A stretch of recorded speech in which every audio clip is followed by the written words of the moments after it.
«Feliz cumpleaños», papá, dijo mi hija, llevando mi maleta hacia la puerta de la residencia de ancianos.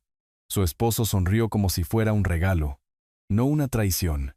Pero cuando entré en la oficina del director, él se puso de pie, conmocionado, con el rostro pálido por la sorpresa. Antes de continuar, por favor, suscríbete al canal y déjanos saber desde dónde nos escuchas en los comentarios. La maleta estaba junto a la puerta de mi casa como un ataúd. La miraba desde el umbral de la cocina, con la taza de café temblando en mi mano, de cuero marrón, con cierres de latón. La que Elena y yo compramos para nuestra luna de miel hace 45 años. Pero yo no la había empacado. Diablos, ni siquiera la había tocado desde que la guardamos en el armario después de su funeral. Sentí el frío del suelo de madera en mis pies descalzos mientras me acercaba.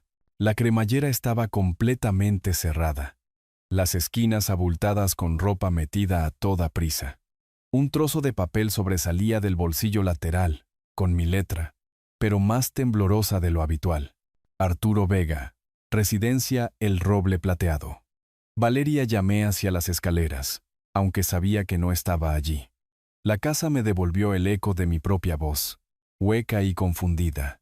La fotografía de Elena me observaba desde la repisa de la chimenea, su marco de plata reflejando la luz de la mañana. En ella, llevaba ese vestido azul de mi cumpleaños número 65, el último que celebramos juntos. Había insistido en hornear mi pastel de cereza favorito, aunque sus manos ya estaban demasiado débiles por los tratamientos. Me malcrías, le había dicho ese día.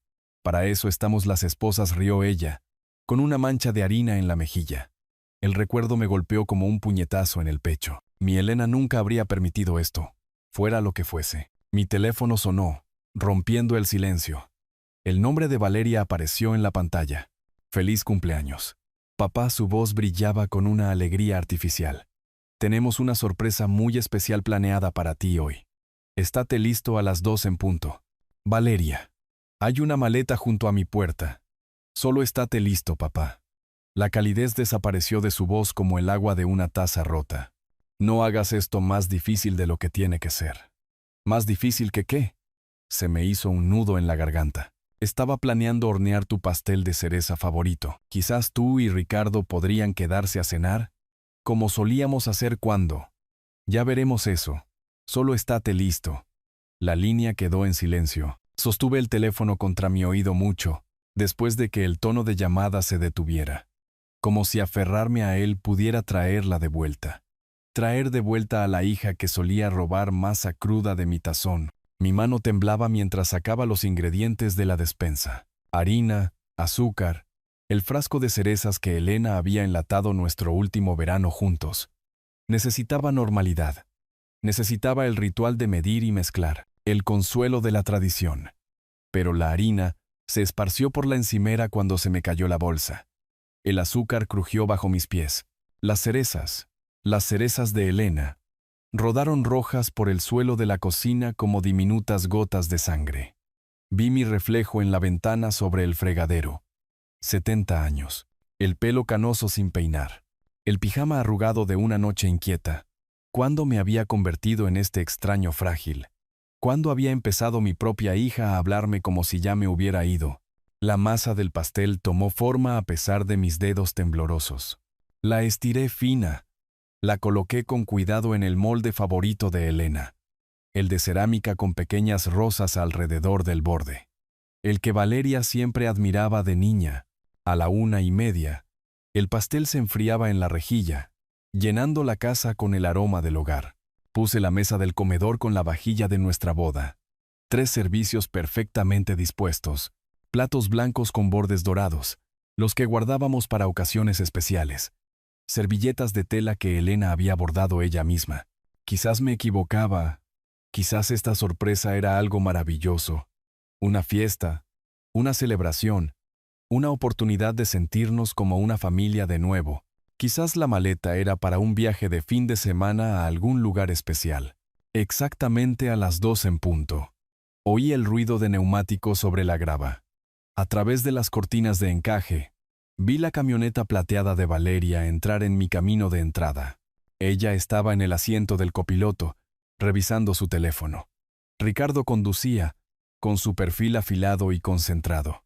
Ninguno de los dos miró hacia la casa donde yo esperaba. El pastel de cereza se enfriaba detrás de mí, intacto. La maleta esperaba junto a la puerta, llena de ropa que yo no había elegido. Y algo en lo profundo de mi pecho comenzó a resquebrajarse, como el hielo rompiéndose en un río en primavera. Abrí la puerta antes de que pudieran llamar, con el paño de cocina todavía en mis manos de la preparación del pastel. Papá. El abrazo de Valeria se sintió ensayado, sus brazos apenas tocando mis hombros antes de apartarse. Olía a perfume caro y a impaciencia. El apretón de manos de Ricardo fue demasiado firme, demasiado breve. Sus ojos pasaron por encima de mí hacia la maleta, calculando. Listo para irnos, Arturo. De hecho, el pastel de cereza acaba de enfriarse. La receta de tu madre, ¿recuerdas, mija? ¿Por qué no entran? He puesto la mesa con la vajilla buena, y podría envolverles un trozo para llevar. No hay tiempo, papá. La voz de Valeria tenía ese filo de nuevo, tan agudo como un cristal roto. Ya vamos tarde. Ricardo ya estaba levantando mi maleta, llevándola hacia su coche sin pedir permiso. La violación casual de mi espacio, de mis pertenencias, hizo que la sangre me subiera a la cara. ¿Tarde para qué? Exactamente, pregunté. Pero ya caminaban hacia la camioneta. Eché un último vistazo a mi casa, al columpio del porche donde Elena y yo solíamos ver los atardeceres, al jardín que ella había cuidado hasta su último verano, a la puerta con su llamador de latón desgastado por décadas de visitas. ¿Volvería a verla esta noche? ¿Mañana? Me colocaron en el asiento trasero como a un niño. La música de Ricardo estaba demasiado alta, un ritmo electrónico que hacía imposible la conversación. Cuando intenté bajar el volumen, Valeria me lanzó una mirada por el espejo retrovisor. Pasamos por el parque de la ciudad, donde le había enseñado a Valeria a dar de comer a los patos cuando tenía 6 años.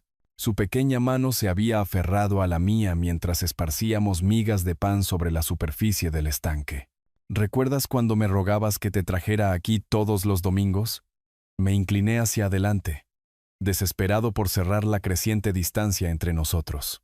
No levantó la vista de su teléfono. La ruta nos llevó más allá de la cafetería de siempre, donde Elena y yo habíamos compartido café y pastel todos los domingos después de misa. Más allá de la biblioteca donde había sido voluntario leyendo a los niños, más allá de la ferretería donde había trabajado después de jubilarme de la ingeniería, ayudando a jóvenes propietarios con sus proyectos. Cada lugar emblemático se sentía como una despedida que no había elegido. ¿A dónde vamos exactamente?, pregunté finalmente mientras girábamos hacia carreteras desconocidas en dirección al este. Ricardo me miró por el espejo, su sonrisa afilada y satisfecha. A un lugar donde estarás mucho más feliz, Arturo. Confía en nosotros. La palabra confía me supo amarga en la boca. ¿Cuándo habían empezado mi hija y su marido a hablar de mí en lugar de a mí? ¿Cuándo me había convertido en Arturo en lugar de papá? Valeria estaba enviando mensajes de texto a alguien, sus dedos volando por la pantalla. Capté fragmentos. Finalmente lo hacemos.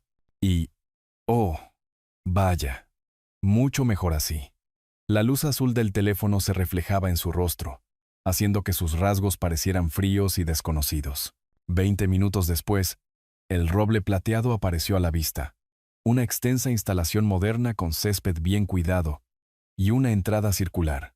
La arquitectura era todo cristal y acero, diseñada para parecer cara en lugar de acogedora. Un letrero en la entrada decía: Residencia El Roble Plateado, donde la vida comienza de nuevo. Se me revolvió el estómago. ¿Vamos a visitar a alguien? Valeria se giró en su asiento, esa alegría artificial regresando a su voz. Feliz cumpleaños, papá. Este es tu nuevo hogar. Las palabras me golpearon como un golpe físico. Se me oprimió el pecho, dificultando la respiración. ¿Nuevo hogar? El pastel de cereza que había horneado estaba abandonado en mi cocina. La mesa que había puesto con la vajilla de Elena permanecería vacía. La maleta que no había empacado contenía ropa para una vida que no había elegido. Ricardo aparcó bajo la entrada cubierta, ya buscando las llaves. A través del parabrisas, pude ver a residentes ancianos en sillas de ruedas en el patio cubierto, mirando fijamente el paisaje. Esto es temporal, ¿verdad? Mi voz sonó pequeña, desesperada, solo hasta que. Vamos a ver cómo te adaptas, dijo Valeria, evitando mi mirada. El motor del coche hacía tic-tac mientras se enfriaba. A lo lejos, podía oír el sonido de las cortadoras de césped manteniendo la apariencia perfecta de la instalación. Todo era tan pulcro, tan ordenado, tan definitivo. Me quedé congelado en el asiento trasero mientras ellos salían, sus movimientos eficientes y practicados. Esto no era una sorpresa, era una ejecución, y yo era el único que no sabía que iba a suceder. Ricardo sacó mi maleta del maletero con una fuerza innecesaria, el cuero raspando contra el borde del coche. Puedo ayudar con eso, ofrecí, pero me hizo un gesto para que me apartara. Nosotros nos encargamos, Arturo. Su tono era displicente, como si yo ya no fuera capaz. Valeria miró su reloj por tercera vez en 2 minutos, su pie golpeando el asfalto. No me miraba a los ojos, centrándose en cambio en las puertas automáticas de cristal de la instalación. ¿Cuánto tiempo me quedaré aquí?, pregunté mientras caminábamos hacia la entrada. Primero veamos cómo te adaptas, respondió ella. La misma respuesta evasiva de antes. La llave de mi casa todavía colgaba de mi llavero, sólida y familiar en mi bolsillo. Si esto era temporal, ¿por qué se sentía tan permanente?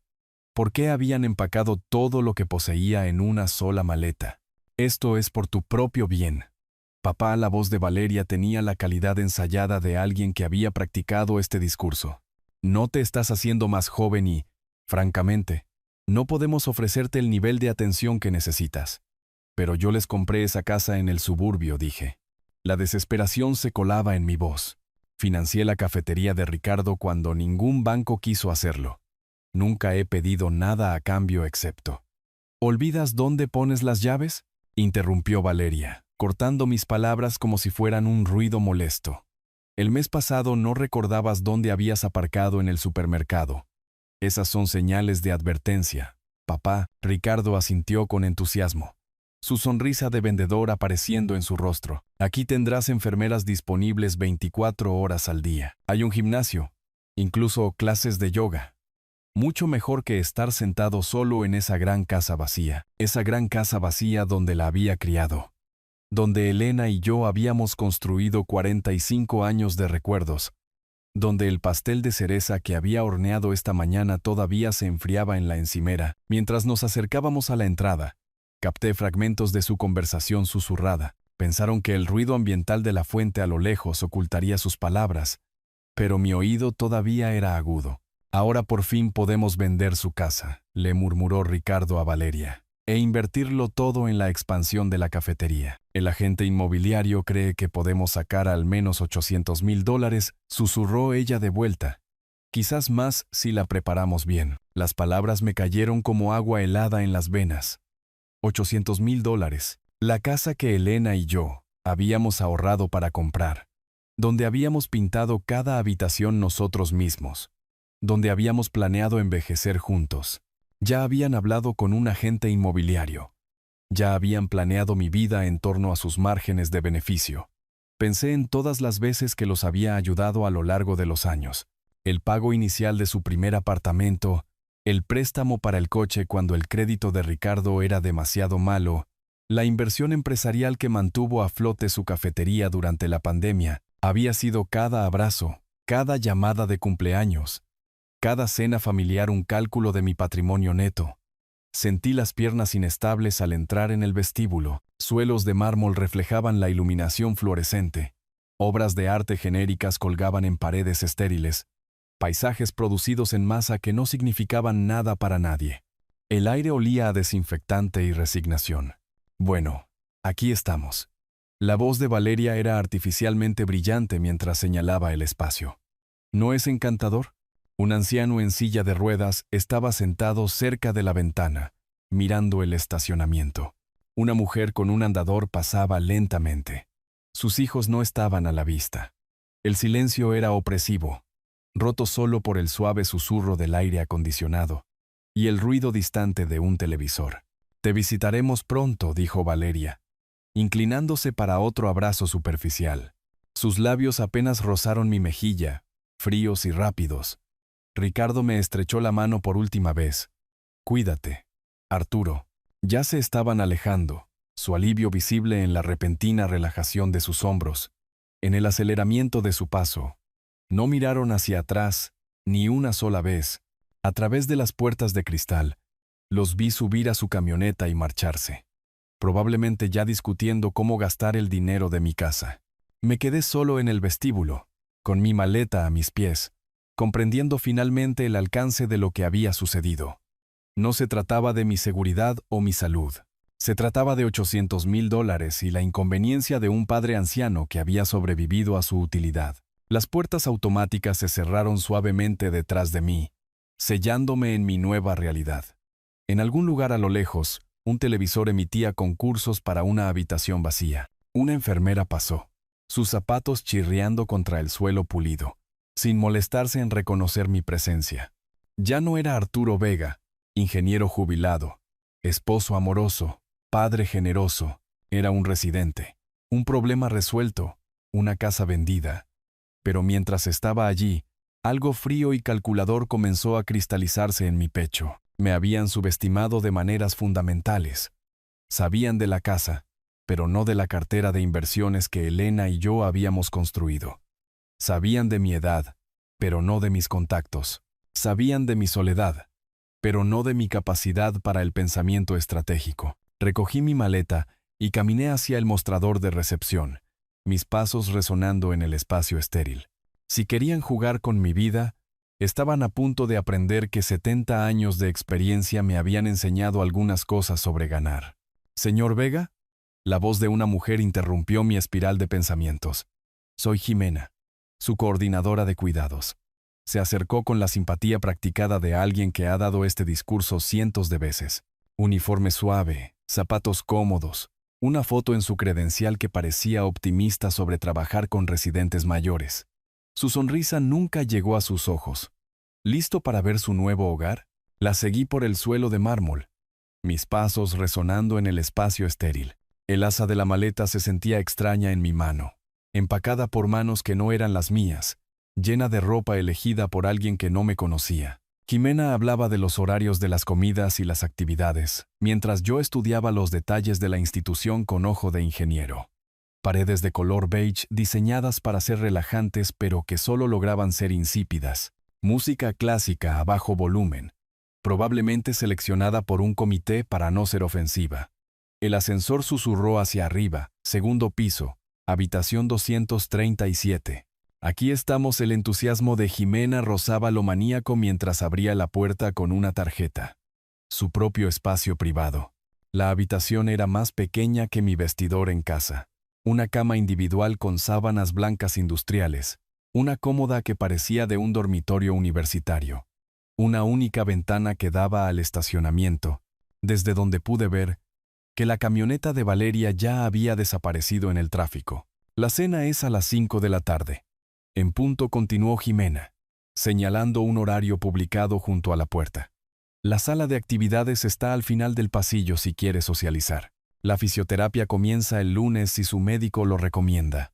Me dejó solo con una alegre promesa de volver a verme más tarde. La puerta se cerró con un clic de finalidad institucional.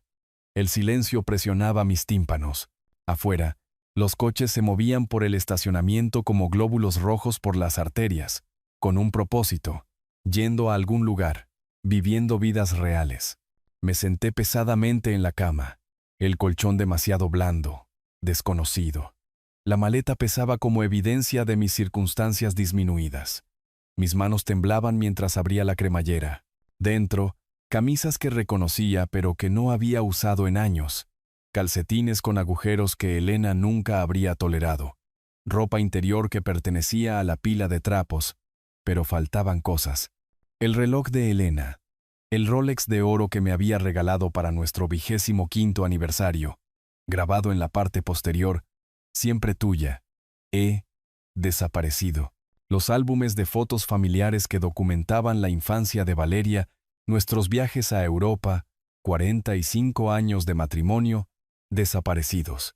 Mis cuadernos de ingeniería, volúmenes encuadernados en cuero que contenían décadas de ideas de invenciones, planes de negocio, los documentos fundacionales, desaparecidos. Busqué en cada bolsillo, en cada pliegue de tela, nada. Se había llevado todo lo que importaba, todo lo que demostraba quién era yo, quién había sido, dejándome con los despojos del armario de un anciano. Estas cosas viejas solo ocupan espacio, papá. Resonó la voz de Valeria en mi memoria de su última visita útil. Había insistido en organizar mi armario, en revisar los cajones de mi cómoda. Yo había estado agradecido por la atención, patéticamente complacido de que quisiera pasar tiempo conmigo. Los gemelos de plata que Elena me compró para nuestra primera Navidad juntos, desaparecidos después de esa visita. El joyero de Elena, vaciado durante la sesión de limpieza de primavera de Valeria, lo había llamado despejar. Dijo que me estaba ayudando a simplificar mi vida. Había estado borrando mi vida, pieza por pieza, recuerdo por recuerdo. Me paré junto a la ventana, viendo la costa desvanecerse en la oscuridad de la tarde. Los coches se movían por el estacionamiento de abajo, sus faros cortando el crepúsculo. Gente normal yendo a casa a vidas normales, mientras yo estaba atrapado en esta caja estéril. Pero Valeria había cometido un error de cálculo crucial. Vio a un anciano solitario, vulnerable y dependiente. No vio al ingeniero que había construido un imperio de dispositivos médicos de la nada. No sabía de la fundación que Elena y yo habíamos creado, de los contactos que había mantenido, de los recursos que nunca había soñado que existían. En algún lugar a lo lejos, oí el suave timbre del ascensor llegando, pasos en el pasillo, un miembro del personal acercándose a la entrada del edificio de abajo. Era hora de recordarles a todos exactamente con quién estaban tratando. Caminé por el roble plateado con un propósito ahora.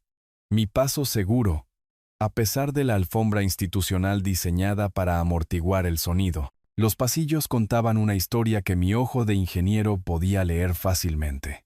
Medidas de reducción de costos por todas partes, estaciones de enfermería con poco personal, residentes sentados solos en las áreas comunes, algunos mirando fijamente pantallas de televisión silenciadas que mostraban concursos que nadie estaba viendo. El ala administrativa se sintió diferente de inmediato. Alfombra más gruesa, obras de arte reales en lugar de impresiones producidas en masa, muebles que sugerían comodidad en lugar de mera función. La secretaria levantó la vista de su computadora cuando me acerqué a su escritorio. Necesito hablar con el señor Ferreiro inmediatamente. ¿Es sobre su alojamiento? Puedo llamar a Jimena. Es sobre irregularidades en la documentación. Dígale que Arturo Vega está aquí. Habló en voz baja por teléfono. Luego levantó la vista con sorpresa. Lo verá de inmediato, señor Vega. La puerta de la oficina se abrió antes de que llegara. Ferreiro estaba de pie detrás de su escritorio, la taza de café traqueteando contra el platillo en su mano repentinamente inestable. Su rostro se había puesto pálido bajo su bronceado administrativo. Usted es Arturo Vega, el fundador de MedTech Innovations. Lo soy. Tomé la silla frente a su escritorio sin que me invitaran, y quiero ver mi expediente de admisión completo. Cada documento. Las manos de Ferreiro temblaban mientras sacaba una carpeta de manila del cajón de su escritorio. Señor Vega, debo decir que cuando llegó la documentación esta mañana, no teníamos ni idea. Muéstreme. Extendió los documentos sobre su escritorio como un croupier mostrando cartas. Autorización de poder notarial. Formularios de evaluación médica. Información de contacto de emergencia. Examiné cada página con la precisión metódica que había construido mi empresa de la nada. La firma en el poder notarial era claramente una falsificación. Valeria había practicado, pero había omitido el ligero temblor que había desarrollado en mi mano izquierda después de la muerte de Elena. La evaluación médica era completamente fabricada. Nunca había conocido al médico cuyo nombre aparecía al final. Los contactos de emergencia solo mencionaban a Valeria, como si no tuviera otra familia, ni amigos, ni conexiones profesionales. ¿Quién presentó estos documentos?, pregunté. Mi voz firme como el bisturí de un cirujano. Su hija los trajo esta mañana. Dijo que usted había tenido algunos episodios cognitivos que la familia sentía. Esta no es mi firma. Señalé el poder notarial. Y nunca he conocido a este doctor Morrison que supuestamente evaluó mi capacidad mental. El rostro de Ferreiro pasó de pálido a gris. Señor Vega, Si hay irregularidades en la documentación, hábleme de sus protocolos de admisión. ¿Qué procedimientos de verificación siguen? Se lanzó a una nerviosa explicación de los requisitos estatales, la supervisión legal, las preocupaciones de responsabilidad. El roble plateado había estado luchando financieramente, admitió. Las inspecciones estatales recientes habían sido desafiantes. La instalación necesitaba mantener su reputación, especialmente con familias influyentes. ¿Y qué sucede cuando una instalación admite a alguien basándose en documentos falsificados? Eso sería un asunto legal grave. Su voz se quebró ligeramente. Fraude criminal, encarcelamiento falso. Podríamos perder nuestra licencia. Dejé eso en el aire mientras estudiaba su expresión cada vez más aterrorizada. Afuera de su ventana, el océano se extendía hacia el horizonte, las olas rompiendo contra las rocas con una paciencia atemporal. Creo que tenemos un problema importante aquí, señor Ferreiro. Señor Vega, por favor, comprenda. No teníamos forma de saberlo. Estoy seguro de que no. Me levanté lentamente, dejando los documentos falsificados esparcidos sobre su escritorio como evidencia en la escena de un crimen. Necesitaré algo de tiempo para considerar mis opciones. Por supuesto, lo que necesite. Haremos todo lo posible para arreglar esto. Caminé hacia su puerta. Luego me detuve con la mano en el pomo. Una cosa más. ¿Cuánto tiempo lleva el roble plateado luchando financieramente? Su silencio me dijo todo lo que necesitaba saber. El camino de regreso a mi habitación se sintió diferente ahora.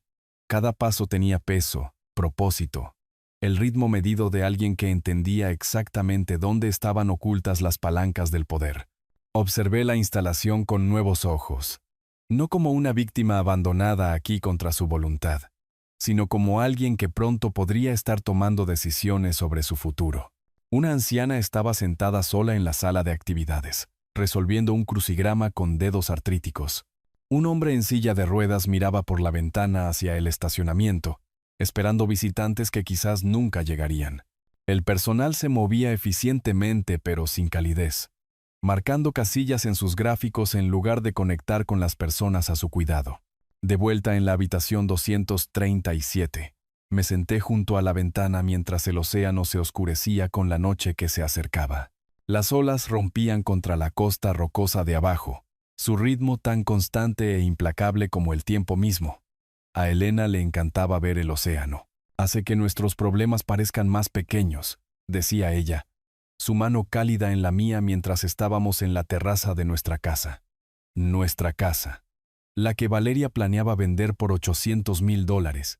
El recuerdo me llevó de vuelta al epicentro tecnológico en 1979, cuando las computadoras personales todavía eran juguetes experimentales, y la tecnología médica significaba estetoscopios y máquinas de rayos X. Elena y yo habíamos trabajado 18 horas al día en un garaje, desarrollando los primeros monitores cardíacos portátiles que podían transmitir datos de forma inalámbrica a los hospitales.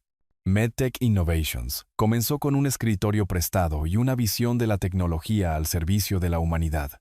No solo estamos construyendo una empresa, mi amor, me había dicho Elena la noche antes de nuestra salida a bolsa.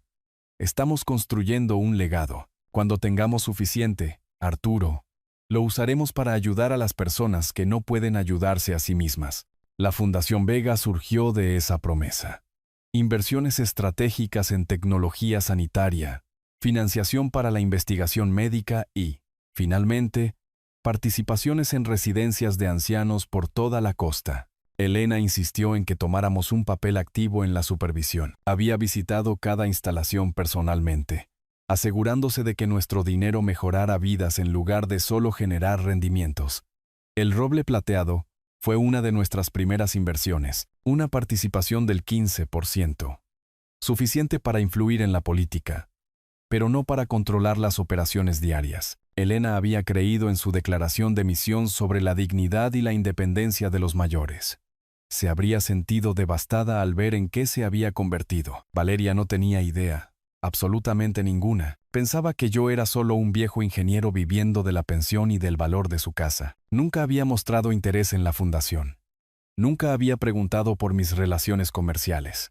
Nunca se había molestado en entender la infraestructura que Elena y yo habíamos construido juntos. En su mente, yo ya estaba muerto.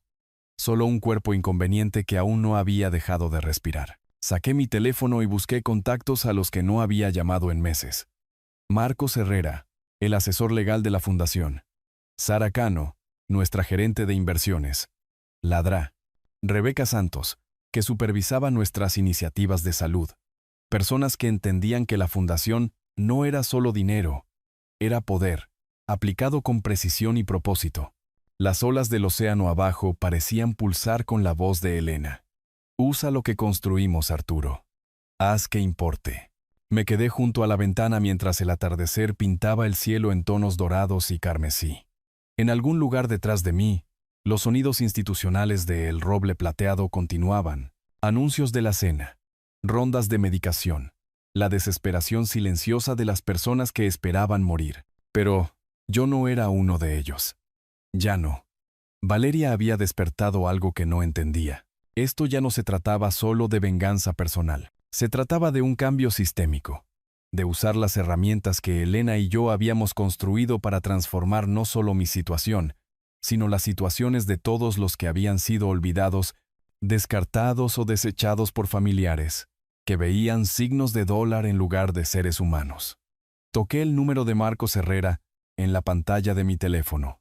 Era hora de recordarle al mundo que Arturo Vega aún no estaba muerto.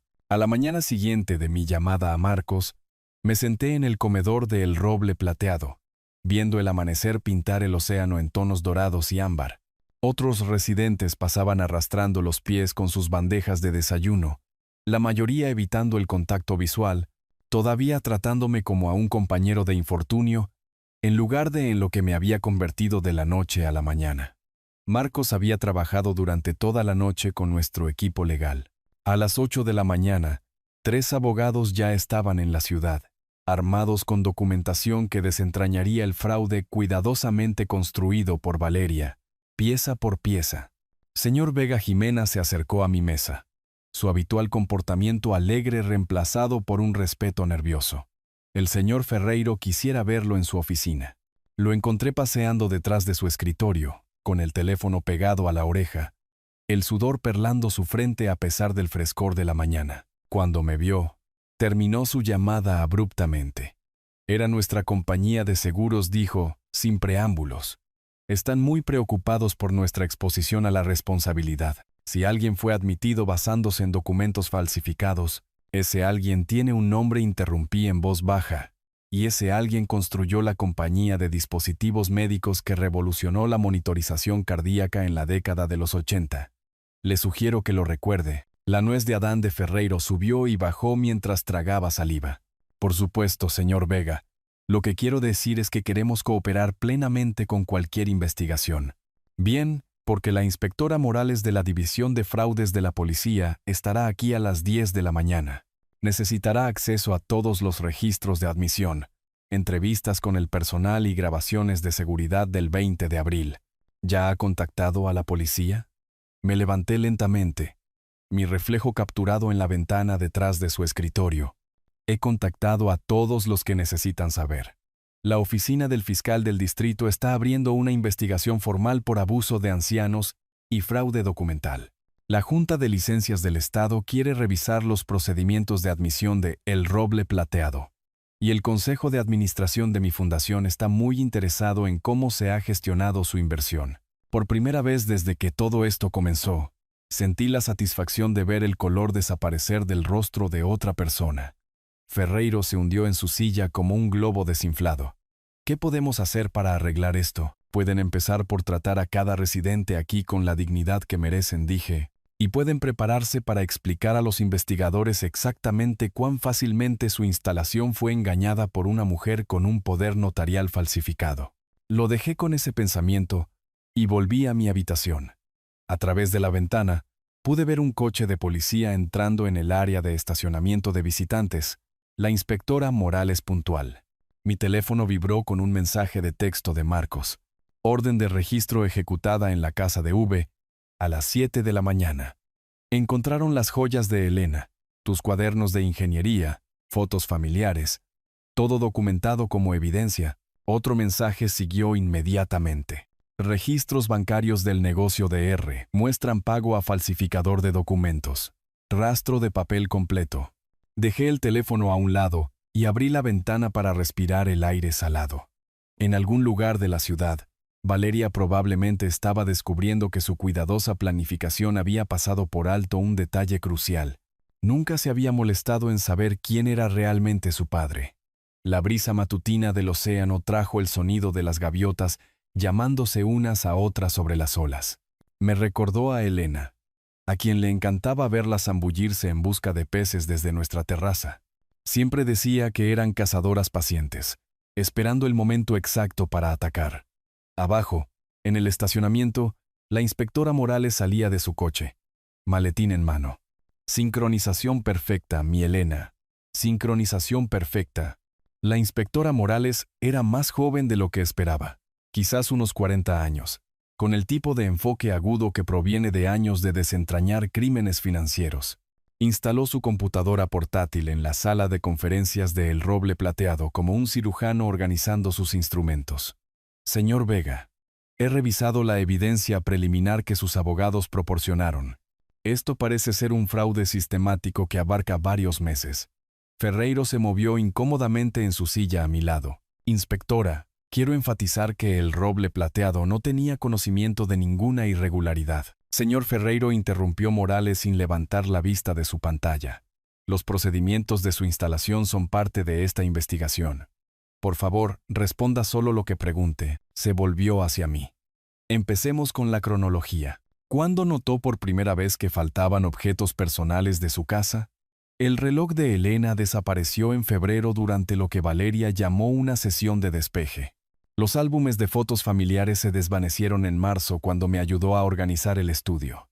Mis cuadernos de ingeniería, 40 años de notas de invención, desaparecieron después de su visita de abril. Morales tecleó rápidamente. La confrontó por estos objetos.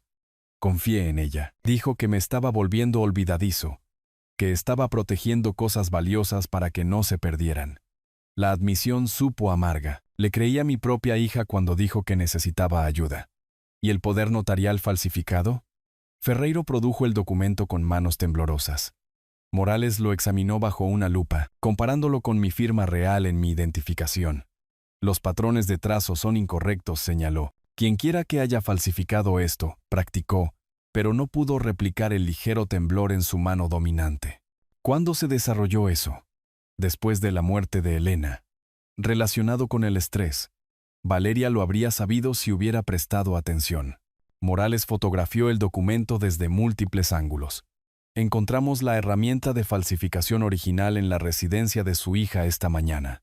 Una libreta de práctica con docenas de intentos de firma también es interesante. Un recibo del formulario de evaluación médica de una empresa que produce documentos falsos con fines de novedad. ¿Fines de novedad? Diplomas falsos, certificados de broma.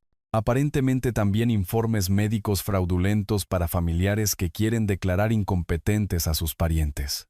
La crueldad casual de ello me golpeó como un golpe físico. Valeria ni siquiera había usado una operación sofisticada. Había ordenado mi incompetencia mental desde un sitio web como si comprara un regalo de broma. Hay más, continuó Morales.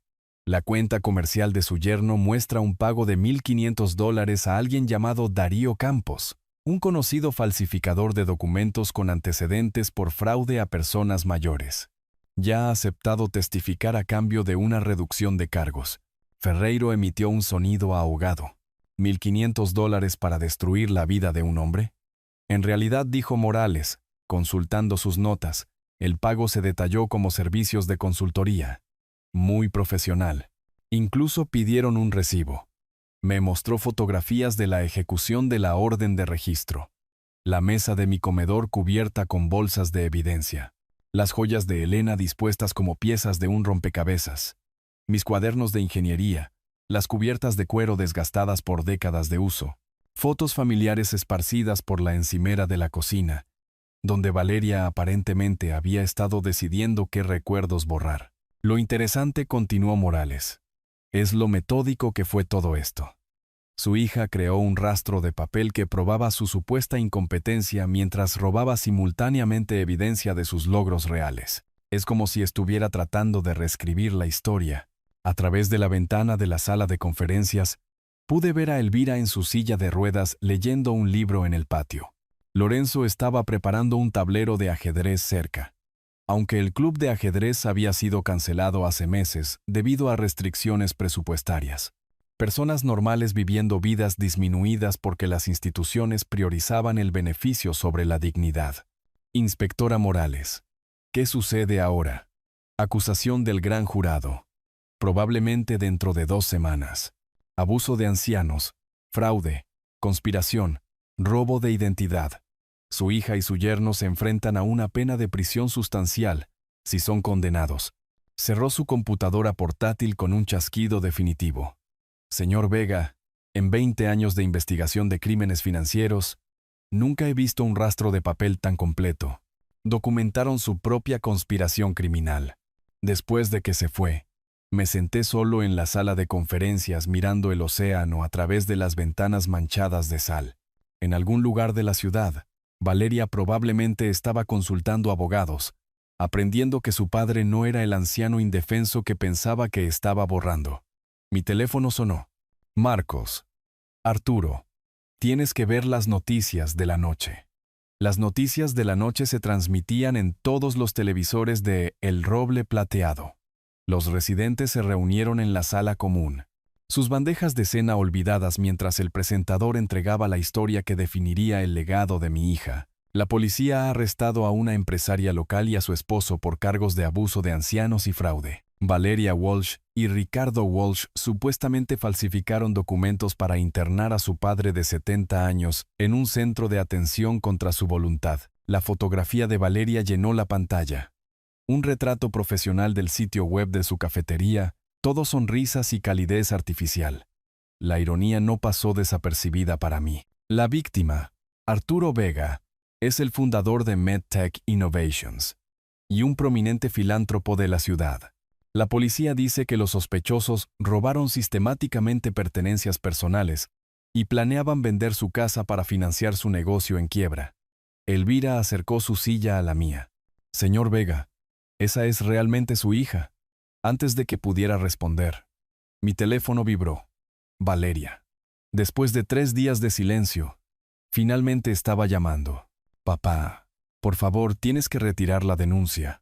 Todo esto es un malentendido. Caminé a un rincón tranquilo antes de responder. ¿Un malentendido? Falsificaste documentos legales. Robaste las joyas de Elena. Me hiciste declarar mentalmente incompetente. Estábamos tratando de ayudarte. La casa es demasiado grande. Estás completamente solo. Basta. Mi voz llevaba décadas de autoridad acumulada. Simplemente deja de mentir. Sé lo de los $1,500 a Darío Campos. Sé de las firmas de práctica. Sé de tu plan para vender mi casa. El silencio se extendió entre nosotros como un abismo. Papá, si esto va a juicio, destruirá nuestro negocio. El fondo universitario de Adrián. Deberías haber pensado en Adrián antes de decidir borrar a tu padre. Terminé la llamada. 20 minutos después, mi teléfono sonó de nuevo. Adrián esta vez. Abuelo, acabo de ver las noticias. No tenía idea de lo que mamá y papá estaban planeando. Oír su voz, joven, confundida, avergonzada, me recordó que personas inocentes quedan atrapadas en el fuego cruzado de la codicia de otros. Sé que no lo sabías, hijo. ¿Es verdad? ¿Realmente robaron las cosas de la abuela Elena? Sí. Una larga pausa luego. Lo siento mucho, abuelo. Si lo hubiera sabido, esto no es tu culpa, Adrián. Tus padres tomaron sus decisiones. ¿Qué pasará ahora? A través de la ventana, vi el atardecer pintar el océano en tonos de naranja y oro. A Elena le habría encantado esta vista. Habría perdonado a Valeria al instante. Habría encontrado alguna manera de excusar lo inexcusable, pero Elena ya no estaba. Y yo estaba cansado de ser la víctima de todos. Ahora tus padres enfrentan las consecuencias de sus acciones, y tú decides qué tipo de hombre quieres llegar a ser. A la mañana siguiente, una camioneta de noticias estaba estacionada frente a El Roble Plateado. La cafetería de Ricardo tenía una fila de manifestantes con carteles que decían: "El abuso de ancianos no es un negocio", y "Cárcel para los ladrones". Sus reseñas en Internet se habían desplomado de la noche a la mañana. Mi teléfono mostraba 17 llamadas perdidas de Valeria. Las borré sin escucharlas. 2 días después, entré en la sala de conferencias de El Roble Plateado para encontrar a 5 miembros de la Junta de pie respetuosamente alrededor de una mesa de caoba pulida. El contraste con mi última visita aquí era sorprendente. En lugar de ser escoltado como un paciente confundido, entré como alguien cuya presencia imponía atención. Señor Vega, comenzó Ferreiro, su voz sin nada de su anterior condescendencia. Nos sentiríamos profundamente honrados si considerara unirse a nuestra Junta de Supervisión de Atención al Paciente. Los otros miembros asintieron con el tipo de deferencia usualmente reservada para los grandes donantes. Lo cual supongo que era. Acepto, dije, sentándome en la silla que habían apartado para mí.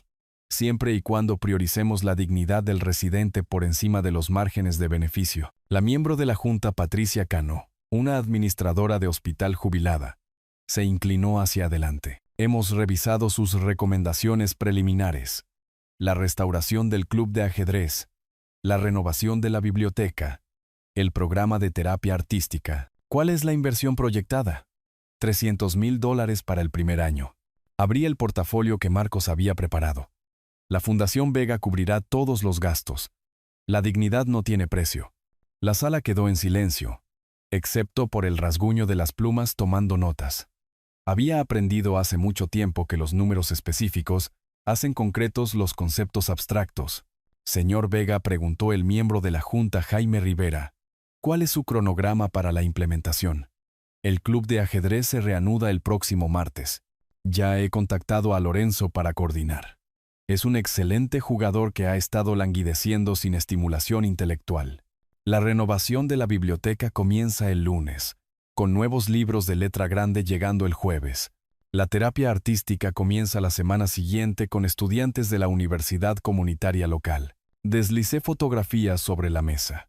La sala de actividades vacía, las áreas comunes anticuadas, las estaciones de enfermería con poco personal.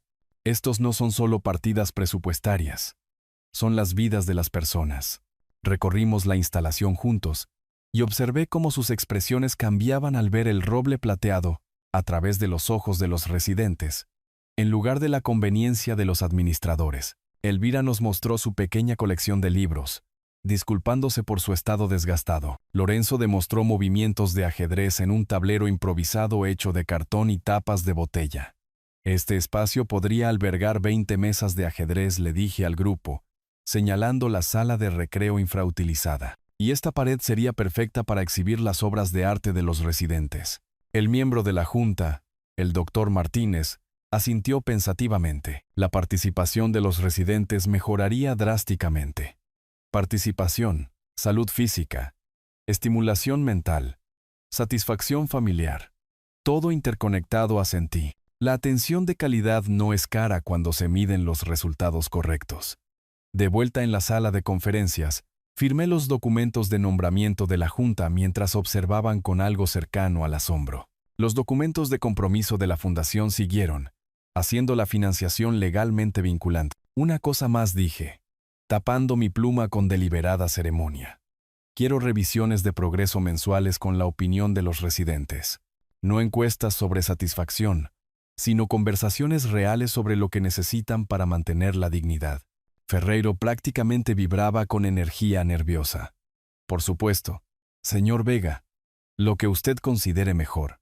Caminando de regreso a mi habitación, sentí la presencia de Elena en la iluminación mejorada de los pasillos, en los planes que tomaban forma, en la esperanza que comenzaba a reemplazar la resignación en los rostros de los residentes.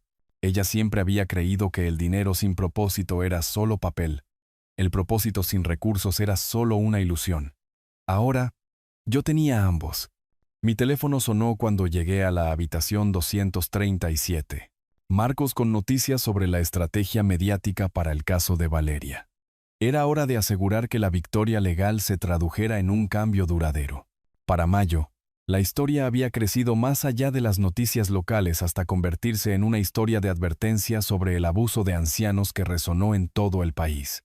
Vi la cobertura desde la sala común de El Roble Plateado, rodeado de residentes que se habían convertido en celebridades improbables por derecho propio. Pareja local acusada de estafar a padre anciano comparece hoy ante el tribunal, anunció el presentador sobre imágenes de Valeria y Ricardo, pasando apresuradamente junto a los reporteros. Valeria y Ricardo Walsh enfrentan múltiples cargos de delitos graves en lo que los fiscales llaman un esquema sistemático para robar a Arturo Vega, fundador de MedTech Innovations. Lorenzo negó con la cabeza con disgusto. ¿Cómo puede alguien hacerle eso a su propio padre? La Cámara cortó a una entrevista con el fiscal. Los acusados falsificaron documentos de poder notarial, fabricaron evaluaciones médicas y robaron sistemáticamente reliquias familiares durante varios meses. Esto representa el abuso de ancianos en su forma más calculada. Esa noche, Adrián me ayudó a navegar la tormenta en las redes sociales que envolvía a sus padres. La cuenta de Instagram de Valeria, una vez llena de fotos familiares cuidadosamente seleccionadas, se había convertido en un páramo de comentarios furiosos. «Mira esto», dijo Adrián, desplazándose por las respuestas a su última publicación. Una foto de ella y Ricardo sonriendo en su cafetería. Repugnante. ¿Cómo puede alguien hacerle esto a su padre anciano? Los sitios de reseñas de negocios contaban una historia aún más cruda. Sus cafeterías habían caído de calificaciones de 4 estrellas a 1 estrella y media prácticamente de la noche a la mañana. Cliente tras cliente explicaba por qué ya no podían apoyar un negocio dirigido por personas que abusaban de sus familiares mayores. Solíamos venir aquí todas las mañanas. Leía una reseña en internet, pero saber lo que estas personas le hicieron a su padre hace que el café sepa amargo. Las noticias locales entrevistaron a antiguos clientes fuera de su local insignia. No puedo darle dinero a gente que falsificaría documentos para robarle a su propio padre, explicó una mujer de mediana edad. Tiene que haber consecuencias para ese tipo de comportamiento. Ricardo apareció en un programa de negocios local intentando controlar los daños, lo que solo empeoró las cosas. Cuando el entrevistador preguntó sobre la evaluación médica falsificada, tartamudeó sobre malentendidos y dinámicas familiares. Pero señor Walsh, presionó el reportero. La policía encontró el pago a un conocido falsificador de documentos en la cuenta de su negocio. ¿Cómo explica eso? Su expresión de completo desconcierto lo dijo todo. En cuestión de horas, los clips de sus torpes respuestas se hicieron virales en las redes sociales, acompañados de hashtags como «El abuso de ancianos es real» y «Justicia para Arturo». Valeria intentó su propia entrevista con un presentador local comprensivo, pero las preguntas fueron más agudas de lo que esperaba. Estábamos tratando de garantizar su seguridad y bienestar, insistió ella, su fachada compuesta resquebrajándose ligeramente. Entonces, ¿por qué falsificar documentos legales? ¿Por qué no involucrar a su padre en la decisión? Él no siempre recuerda las cosas con claridad. El señor Vega fundó una compañía de tecnología médica y dirige una fundación multimillonaria. Administradores de hospitales de toda la región lo describen como agudo y comprometido. ¿Sugiere que todos están equivocados? La entrevista terminó con Valeria saliendo de cámara. Para junio, su negocio estaba fracasando. Las noticias locales informaron sobre despidos en sus cafeterías, alquileres impagos, posible desalojo. La comunidad había hablado con sus billeteras y el veredicto fue unánime. Mi teléfono sonó una noche. Adrián, ahora con 18 años y preparándose para la universidad.